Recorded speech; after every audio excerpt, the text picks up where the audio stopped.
हर खबर पर होगी आपकी पकड़। डाउनलोड कीजिए एबीपी लाइव ऐप।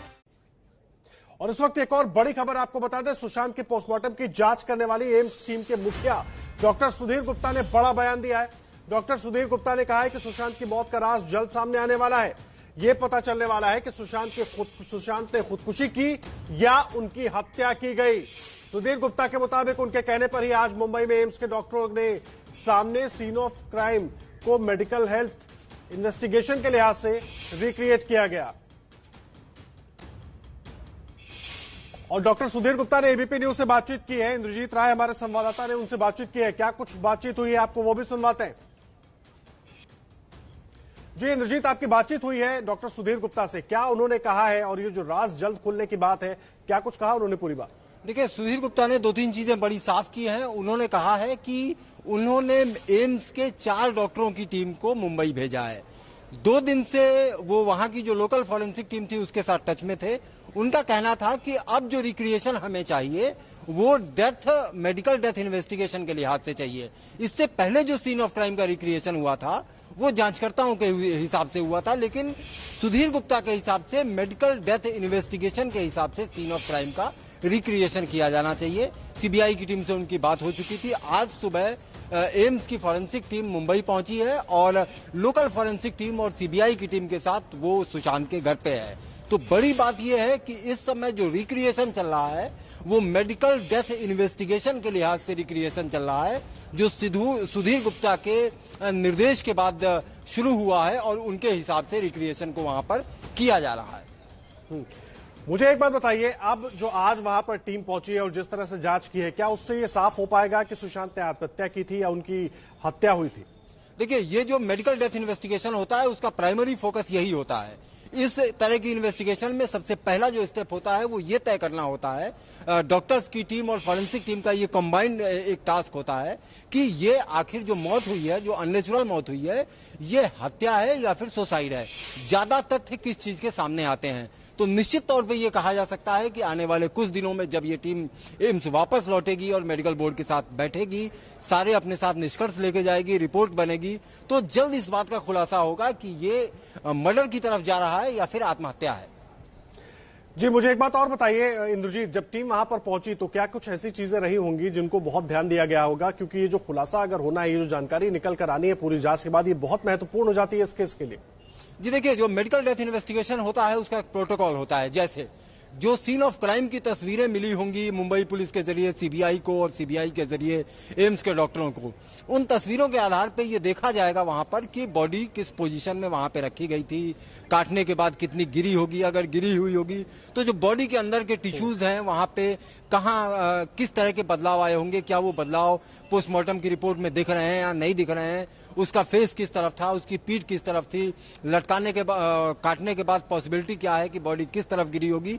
बहुत सारे एंगल होते हैं, लेकिन ये सारी चीजें मेडिकली देखी जाती हैं, इसीलिए इसको शायद मेडिकल डेथ इन्वेस्टिगेशन कहा जाता है। तो डॉक्टरों की मौजूदगी में उन सारे सवालों के जवाब का परीक्षण होगा जो डॉक्टर चाहेंगे फॉरेंसिक टीम से।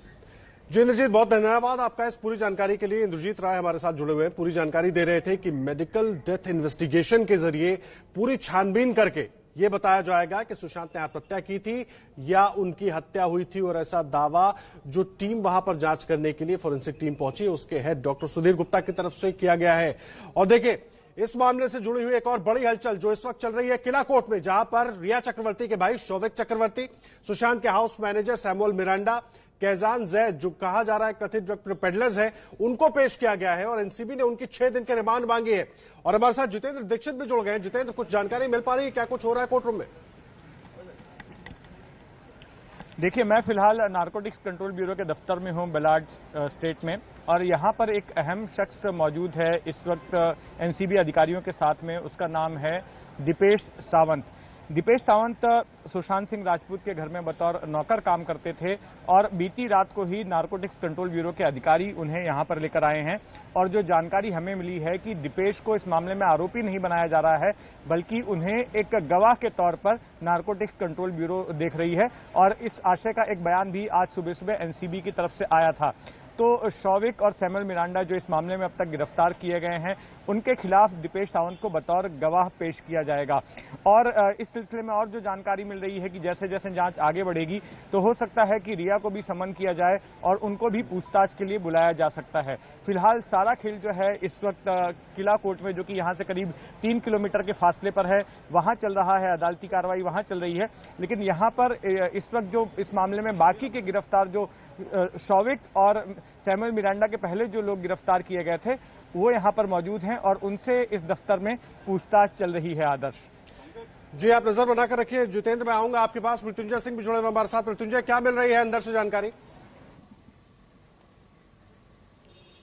जी बिल्कुल, मैं किला कोर्ट के बाहर हूं, मेरे सहयोगी किला कोर्ट के अंदर हैं और वहां से जो जानकारी मुझे ये मिल रही है कि जो एनसीबी के तरफ से अपीयर करने वाले थे, उनका जो अधिकारी है उनकी दलील पूरी हो चुकी है और उन्होंने अपनी दलील में कई बातें कही हैं और 6 दिन की रिमांड मांगी है। आपको बता दें कि उनकी दलील पूरी हो चुकी है। सतीश माने शिंदे अब जिरह कर रहे हैं। सतीश माने शिंदे शौविक चक्रवर्ती की तरफ से अपीयर हुए हैं और वो इस समय जिरह कर रहे हैं, अपनी बातें रख रहे हैं। इसके पहले हमने देखा था कि पूरी जो सुनवाई थी वो 20-25 मिनट में खत्म हो जाती थी, जो अन्य पिछली 2 पेशी हुई थी अन्य आरोपियों की। लेकिन आज हम देख रहे हैं कि लंबा समय लग रहा है। उसकी बड़ी वजह है कि सतीश माने शिंदे शौविक चक्रवर्ती के लिए अपीयर कर रहे हैं और एक बड़ी दलील के साथ, बड़े ग्राउंड के साथ वो अपीयर कर रहे हैं। लगातार हलचल चल रही है। मेरे पास में रिमांड कॉपी के कुछ अंश आए हैं। हालांकि अभी तक रिमांड कॉपी आधिकारिक तौर पर बाहर नहीं, लेकिन इसीलिए मैं उसका क्रक्स आपके सामने रखना चाहता हूं कि जो आखिरी पन्ना है, 4 पन्नों की रिमांड कॉपी है, जो आखिरी पन्ने हैं, किस आधार पर उन्होंने ग्राउंड मांगा है, मैं जरा वो आपके सामने पढ़कर बता दूं। The above said respondent, namely Shouvik Chakravarti, has given many names with whom he was dealing in drugs, and for the purpose is NCB custody is more essential and crucial, which may lead to main players in the drug syndicate. एक drug syndicate में कई लोगों के नाम सामने आने वाले हैं और शौविक चक्रवर्ती और सैमुअल मिरांडा ने कई लोगों के नाम जाहिर किए हैं और उनकी पूछताछ के लिए, उनकी जांच के लिए हमें एनसीबी कस्टडी की जरूरत है। ये बड़ा ग्राउंड दिया है किला कोर्ट में एनसीबी के अधिकारियों ने। साथ ही साथ कहा है कि the investigation in this case is as preliminary stage as the revelation made by respondent to be verified and the known and unknown associate of the above named respondent have to be traced and apprehended. देखिए, बहुत बड़ी बात ये कहा है उन्होंने अपनी remand copy में कि अभी जिन लोगों के नाम लिए हैं शौविक चक्रवर्ती ने, सैमुअल मिरांडा ने, हमें उस नाम को वेरीफाई करना है। उसके जो ग्राउंड्स है, उसके बीच में रोक रहा हूं, साथ में जोड़ दीजिए, क्या इसमें रिया का नाम भी लिया गया है? हमें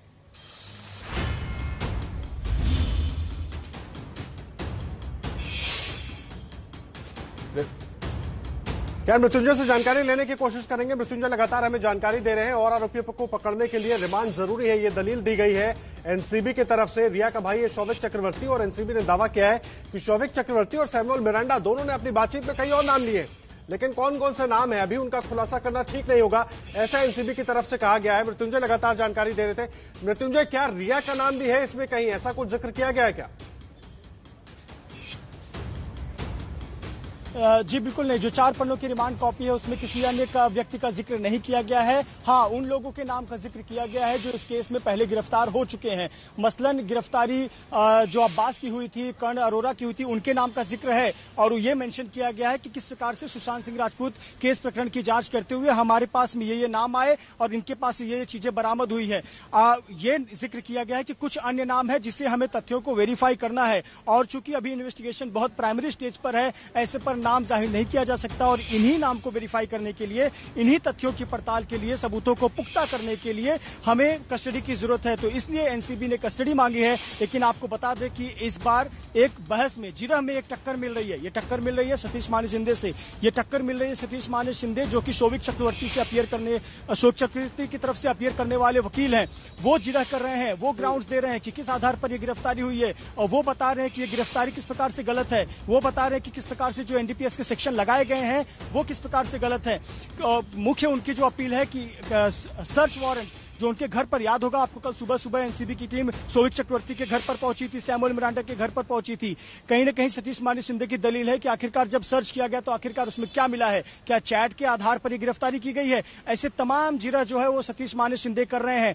एनसीबी के अधिकारी अपना पक्ष रख चुके हैं, सतीश माने शिंदे जिरा कर रहे हैं। इसके बाद हम कभी भी अपेक्षा कर सकते हैं कि ये जिरा खत्म होगी तो कोर्ट अपनी सुनवाई में जो भी फैसला होगा, चाहे वो रिमांड देती है एनसीबी को या अन्य कोई फैसला, वो देगी। और इस प्रक्रिया में 20 से 25 मिनट का वक्त लगेगा। यानी कि आज जब से ये ड्रग्स केस की जांच हो रही है, एनसीबी को पहली बार इतना लंबा समय लग रहा है। उसकी वजह यह है कि आज काफी ज्यादा हंगामे भरा दिन है, हंगामे भरी जो जिरा है वो अंदर चल रही है। और हम लगातार नजर बनाए रखे हैं क्योंकि अंदर हमारे सहयोगी हैं जो हमें लगातार इनपुट दे रहे हैं। इस वक्त सिर्फ जो जानकारी मैसेज के थ्रू आया है कि इस वक्त सतीश माने शिंदे जिरा कर रहे हैं। जी, सुशांत मामले की जांच में सीबीआई और एनसीबी दोनों ही टीमें बहुत एक्शन में नजर आ रही हैं। एक बार एनसीबी दफ्तर का रुख कर लेते हैं। जितेंद्र दीक्षित वहां से जुड़े हुए हैं। जितेंद्र, मुझे एक बात बताइए, एक तरफ किला कोर्ट में सुनवाई हो रही है और दूसरी तरफ दीपेश सावंत को एनसीबी दफ्तर में रखा गया है और उसको गवाह के तौर पर पेश करने की तैयारी हो रही है, इसलिए कि जब जरूरत पड़े तो ये जो लोग बात कह रहे हैं वो अपनी बात से मुकर ना पाए। जी हाँ, बिल्कुल, क्योंकि जो बयान इन लोगों के लिए गए हैं, हो सकता है कि आगे जाकर जब ट्रायल चलेगा और ऐसे में डिफेंस ये स्ट्रेटेजी बना सकती है कि जो भी कबूलनामा इन्होंने फिलहाल एनसीबी के अधिकारियों के सामने पूछताछ के दौरान किया है, आगे जाकर ये मुकर सकते हैं और इसलिए एनसीबी अपना केस पुख्ता बनाना चाहती है। और यही वजह है कि दीपेश सावंत को गवाह बनाने की बात हो रही है। आज सुबह ही हमारे सहयोगी मृत्युंजय सिंह की बात हुई थी एनसीबी के एक अधिकारी से और उसने कहा था कि दीपेश की भूमिका को हम बतौर गवाह देख रहे हैं, आरोपी के तौर पे उसको नहीं देख रहे हैं। और यही वजह है कि दीपेश को यहाँ पर रखा गया है, उसका बयान लिया जा रहा है और बयान में जो जो भूमिका एनसीबी को नजर आती है कि इस पूरे ड्रग्स रैकेट में शौविक किस तरह से ड्रग्स खरीदता था, किससे लेता था, किसको पहुंचाता था, इन तमाम बातों की जानकारी दीपेश को है। और दीपेश का बयान अहम हो जाएगा जब इस मामले का मुकदमा शुरू होगा, जब ट्रायल शुरू होगा और ऐसे में दीपेश सावंत को सरकारी गवाह के तौर पर एनसीबी पेश करेगी।